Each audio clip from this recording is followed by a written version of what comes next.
பாஜக மாநில தலைவர் அண்ணாமலையின் மனுவை தள்ளுபடி செய்து சென்னை உயர்நீதிமன்றம் தற்பொழுது உத்தரவிட்டிருக்கிறது. அண்மை செய்தியாக நாம் பார்த்துக் கொண்டிருக்கிறோம். கூடுதல் விவரங்களை எமது செய்தியாளர் கிருஷ்ணா வழங்க கேட்கலாம். வணக்கம் கிருஷ்ணா, இந்த வழக்கு குறித்தான கூடுதல் விவரங்கள். வணக்கம். சிறுபான்மையினர் குறித்து அவதூறாக பேசியதாக பதிவு செய்யப்பட்ட வழக்கை ரத்து செய்ய கோரி பாஜக தமிழக தலைவர் அண்ணாமலை தொடர்ந்த மனுவை தள்ளுபடி செய்து சென்னை உயர்நீதிமன்றம் உத்தரவிட்டிருக்கிறது. கடந்த 2022ஆம் ஆண்டு அக்டோபர் மாதம் பேசு தமிழா பேசு என்ற யூடியூப் சேனலுக்கு பேட்டியளித்த தமிழக பாஜக தலைவர் அண்ணாமலை இந்து மத கலாச்சாரத்தை அழிக்கும் நோக்குடனும் தீபாவளி அன்று பட்டாசுகள் வெடிக்கக்கூடாது என்று கிறிஸ்துவ மிஷனரிகள் துணையுடன் உச்சநீதிமன்றத்தில் வழக்கு தொடரப்பட்டுள்ளது என்று தெரிவித்திருந்தார்.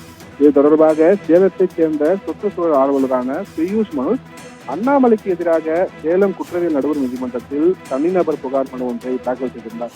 அதில் இந்த இரு மதத்தினரிடையே மோதலை ஏற்படுத்தும் நோக்கத்துடன் பொய்யான தகவல்களை பரப்பும் அண்ணாமலை மீது உரிய நடவடிக்கை எடுக்க வேண்டும் என கோரி அந்த மனுவில் கோரிக்கை வைத்திருந்தார்.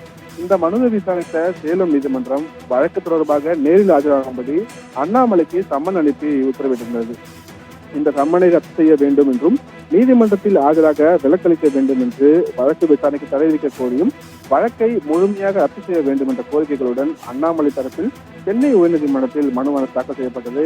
அதில் தமது பேச்சு தவறாக புரிந்து கொள்ளப்பட்டுள்ளதாகவும் ஓராண்டுக்கு முன் அந்த பேச்சு ஒளிபரப்பட்ட போதும் அதனால் பொது அமைதிக்கு எந்த ஒரு பாதிப்பும் ஏற்படவில்லை என்றும் தெரிவிக்கப்பட்டது. இந்த வழக்கை விசாரித்த நீதிபதி ஆனந்த் வெங்கடேஷ் வழக்கை ரத்து செய்ய மறுத்து அண்ணாமலையின் மனுவை தள்ளுபடி செய்து உத்தரவிட்டிருக்கிறார். மேலும் அண்ணாமலைக்கு எதிரான இந்த வழக்கை கீழமை நீதிமன்றம் சட்டத்திற்கு உட்பட்டு பரிசீலிக்கலாம் என்றும் நீதிபதி தனது உத்தரவில் தெரிவித்திருக்கிறார். விரிவான தகவல்களுக்கு நன்றி கிருஷ்ணா.